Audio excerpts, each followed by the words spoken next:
Welcome back to the Michigan Business Beat, brought to you on the Michigan Business Network. Chris Holman here, coming to you from the Grand Hotel, and we are attendant in the Detroit Regional Chamber of Commerce's annual policy conference. And when you speak about this, we're talking a lot up here about talent and education, and Jason Lee, you're right in the middle of all that. You're president of Junior Achievement Southeast Michigan.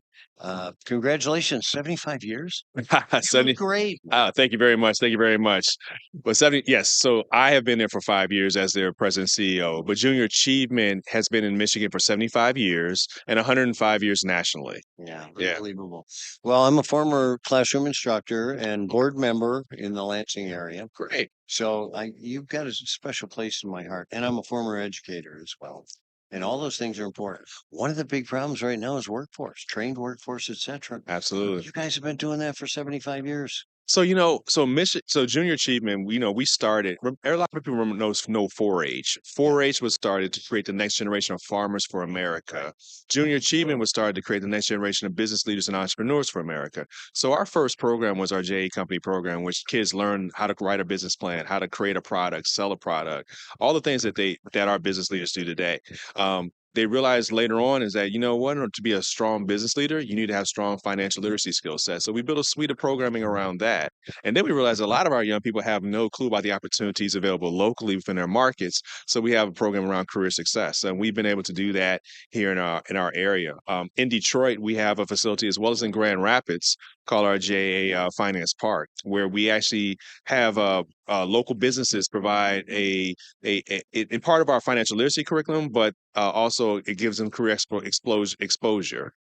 So it's a really good opportunity for young people, and we really see that as a strong opportunity moving forward with young people to get them ready for the future. Well, it's interesting. We just had Susan Corbin on, head of Leo, Okay. and we were talking about workforce development and their new statewide initiative. And I got talking about how we grew up in homes where you talked about careers and you talked about education around the dinner table. And there's a percentage of our population that may not even have a dinner table. Absolutely. And we can't afford to lose those people. Yeah, yeah. I mean, they may not have a dinner table, but they may have never seen somebody go to work on a daily basis, right? So, there's a lot of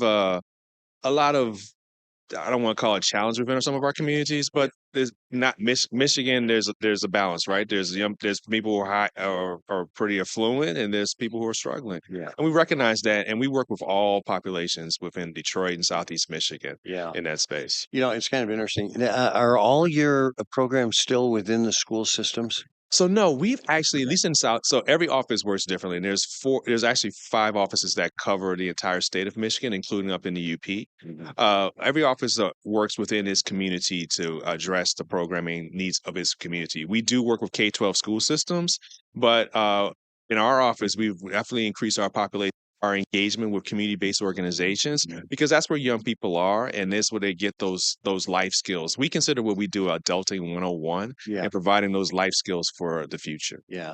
Well, it's kind of interesting because I remember there was some resistance in some school systems too, in that, wait, you're going to take over my classroom, Yeah. that sort of thing. And so I remember we were starting to make a motion at that time to find exterior places that could be housed. I'm glad to hear you've done that. The financial literacy thing is so key. Yes. And you guys stumbling onto that and saying, hey, there's a need here, we got to provide it.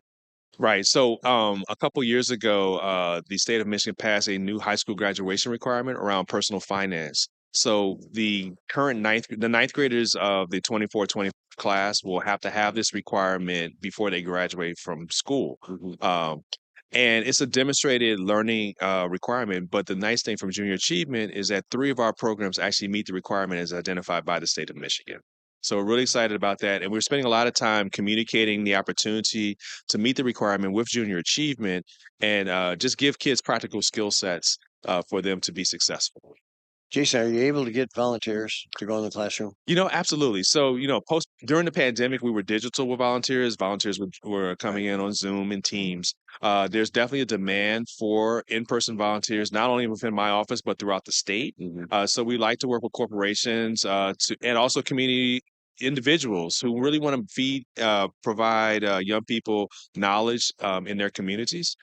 So we do that, make that happen. So we do qualify a lot for corporate social responsibility for companies or Community Reinvestment Act dollars for banks, and then just having those volunteer opportunities available for young people. But more importantly, are they still teaching the donut shop? You know what? That is the donut is one of our most our popular activities. The other one is the pizza pie. So I think Oh, it's yeah. a second or third grade. Yeah. They do pizza hot, and the concept is the different ingredients on the pizza. And you actually sell the pizza, and so the kids learn about inventory, and they also learn about pricing, and they also learn how about profit. Yeah. It just imagine a second and third grader. It's a hoot. Oh, it's so hands-on, and I mean, it really is priceless. And I did the donut shop, all right? So All right, that's why I wanted to make sure it was protected. Jason Lee, head of Junior Achievement for Southeast Michigan. You're doing God's work. Thank you. I appreciate Keep it. it up, my friends. Appreciate the opportunity. Good to have you here. You too. All right. You're watching the Michigan Business Beat on the Michigan Business Network. I'm Chris Holman. We're going to come back with a whole lot more from the Detroit Chamber's annual policy conference right here at the Grand Hotel.